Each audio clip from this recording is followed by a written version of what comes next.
Cá nhầm khấy nhưng mà giờ ấy tôi nói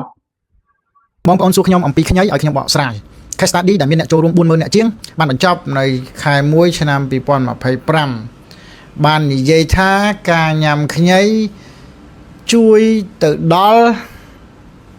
ខ្លាញ់ចឹងអាចបញ្ចុះខ្លាញ់ triglycerid ហើយនិង cholesterol បានមួយទៀតញ៉ាំខ្ញីជួយទៅដល់បន្ថយការរលាកអញ្ចឹងគេពិនិត្យមើល COP C-reactive protein ហើយនិង interleukin 6គេស្រាវជ្រាវទៅឃើញថាវាចុះអាជាតិរលាកហ្នឹងមែន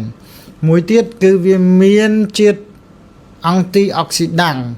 ប្រឆាំងនឹងអុកស៊ីតកម្មដែលធ្វើឲ្យរលាកហ្នឹងវាមានចំនួនច្រើនដូចជា glutathione peroxide អីជាដើមមួយទៀតគឺវាជួយគ្រប់គ្រងស្ករគេស្រាវជ្រាវទៅឃើញថាfasting blood glucose ហ្នឹងមានការថយចុះហើយ A1C ហ្នឹងក៏មានការថយចុះដែរ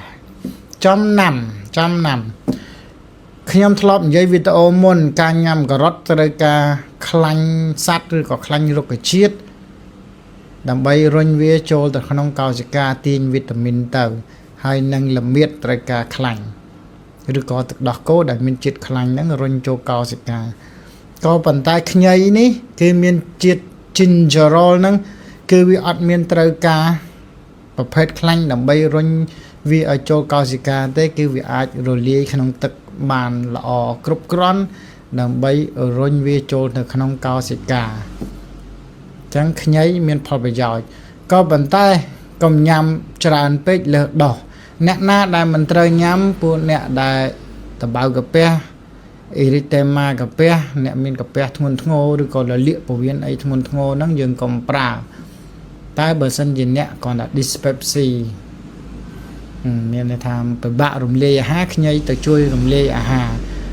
មានជាតិ prokinetic ជួយទប់ក្អួតយើងហើយអ្នកដែលមានផ្ទៃពោះហើយក្អួតចាញ់កូនហ្នឹងក៏ប្រើបានដែរតែកុំឲ្យដោះវាលើស 1000 មីលីក្រាមហើយដោះសម្រាប់ខ្ញីអាចខ្ពស់បំផុតត្រឹម 3000 មីលីក្រាមអញ្ចឹងដោះកុំឲ្យលើសការញ៉ាំខ្ញីមានតែប៉ុណ្ណឹង